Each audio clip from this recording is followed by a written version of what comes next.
Hello नमस्कार दोस्तों। आज हम भारतीय संविधान से संबंधित इम्पोर्टेंट क्वेश्चन कवर करने वाले हैं इस वीडियो में। दोस्तों, इस वीडियो से आपका एक क्वेश्चन ज़रूर बनेगा, क्योंकि सभी के सभी प्रीवियस परीक्षा में पूछे गए महत्वपूर्ण प्रश्न हैं।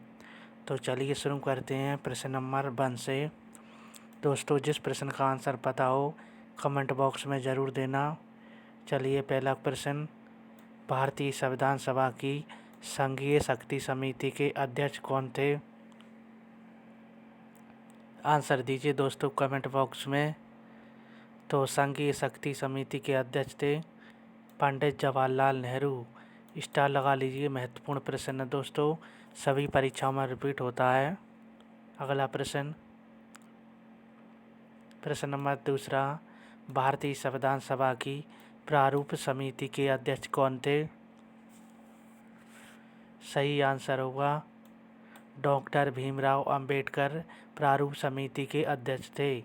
दोस्तों, सभी परीक्षाओं में ये पूछा जाता है क्वेश्चन, स्टार लगा लीजिए इस प्रश्न पर। चलिए नेक्स्ट, प्रश्न नंबर 3, संविधान सभा में सभी निर्णय किस आधार पर लिए गए थे? तो सही आंसर होगा इसका सहमति और समायोजना के आधार पर फैसला लिया था सभी ने। चलिए नेक्स्ट, भारतीय संविधान सभा में महिला सदस्यों की कुल संख्या कितनी थी? सही आंसर होगा टोटल 15 महिलाएं थीं संविधान सभा में। नेक्स्ट प्रश्न, अगला प्रश्न है, संविधान निर्मित्री सभा में झंडा समिति के अध्यक्ष कौन थे? कमेंट बॉक्स में आंसर दीजिए दोस्तों। झंडा समिति के अध्यक्ष थे डॉक्टर राजेंद्र प्रसाद और प्रारूप समिति के अध्यक्ष थे डॉक्टर भीमराव अंबेडकर। नेक्स्ट प्रश्न, अगला प्रश्न है, भारतीय संविधान में 9वीं अनुसूची परिवर्तित हुई। सही आंसर होगा प्रथम संशोधन द्वारा 9वीं अनुसूची परिवर्तित हुई। नेक्स्ट प्रश्न, भारत के संविधान का निर्माता किसे माना जाता है?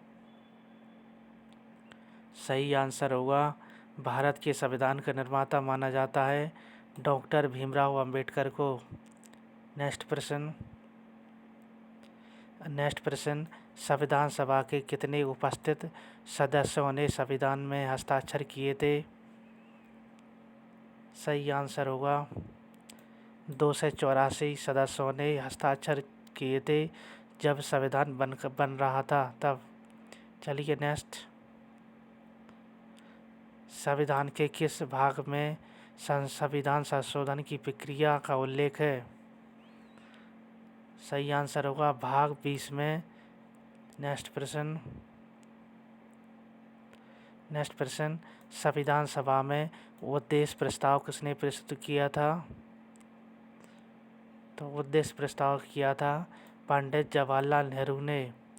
नेक्स्ट प्रश्न, संविधान सभा अंतिम रूप से किस दिन आखिरी बार मिली?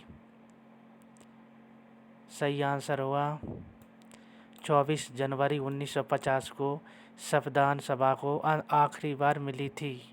इम्पोर्टेंट प्रश्न है, अगले आने वाले एग्जाम में पूछा जा सकता है प्रश्न। चलिए नेक्स्ट, भारत के संविधान निर्माता भीमराव अंबेडकर का जन्म कब हुआ था? तो सही आंसर होगा 14 अप्रैल को भीमराव अंबेडकर का जन्म हुआ था। उनकी जयंती भी मनाई जाती है 14 अप्रैल को। अब पूछा जाए भीमराव अंबेडकर का जन्म किस शहर में हुआ था? तो इनका शहर जन्म हुआ था इंदौर के पास गांव है जिसका नाम है महू। तो अंबेडकर का जन्म महू में हुआ था। चलिए नेक्स्ट प्रश्न, लोकसभा का उम्मीदवार होने के लिए कितनी उम्र होनी चाहिए? सही आंसर होगा 25 वर्ष उम्र होनी चाहिए लोकसभा का सदस्य बनने के लिए। दोस्तों, इस टॉपिक से एक प्रश्न ज़रूर आप पूछा जाता है कि राष्ट्रपति की उम्र कितनी होनी चाहिए, प्रधानमंत्री कितनी, ये सभी की सभी याद करें उम्र सभी। चलिए नेक्स्ट, निम्नलिखित में से राष्ट्रपति किसकी नियुक्ति नहीं करते? सही आंसर होगा राष्ट्रपति नियुक्ति नहीं करते, मुख्यमंत्री की, राज्यपाल की करते हैं, इन तीनों की करते हैं, लेकिन मुख्यमंत्री की नियुक्ति नहीं करते। राष्ट्रपति मुख्यमंत्री की नियुक्ति करते हैं हमारे राज्यपाल। चलिए नेक्स्ट, भारतीय संविधान को अपनाया गया था। सही आंसर होगा संविधान सभा द्वारा संविधान को अपनाया गया था। महत्वपूर्ण प्रश्न है। अगला प्रश्न, भारत का संविधान लागू हुआ था।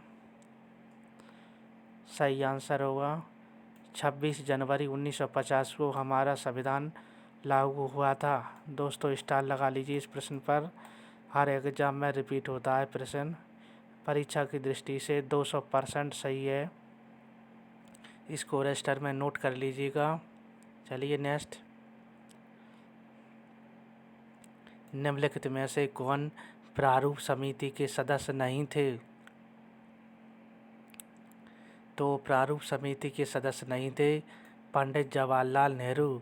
दोस्तों यहाँ पर उन्होंने नहीं शब्द पूछा है, तो नहीं में हो जाएंगे जवाहरलाल नेहरू, और प्रारूप समिति के अध्यक्ष थे पंडित डॉक्टर भीमराव अंबेडकर। नहीं पूछा है तो जवाहरलाल नेहरू होगा आंसर।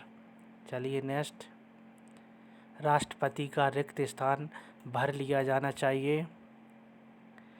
सही आंसर होगा 6 महीने के राष्ट्रपति का स्थान भर लेना चाहिए। इम्पोर्टेंट प्रश्न है। नेक्स्ट प्रश्न है, कार्यपालिका का प्रमुख कौन होता है? सही आंसर होगा राष्ट्रपति कार्यपालिका का प्रमुख होता है। चलिए नेक्स्ट प्रश्न,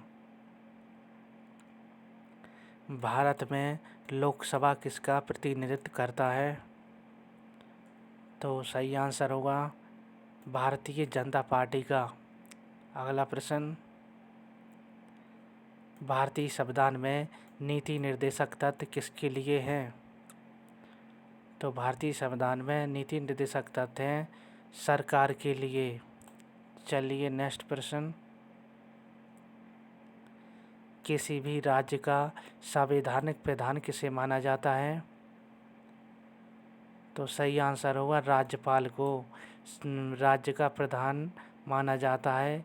दोस्तों राज्यपाल मुख्यमंत्री की नियुक्ति कर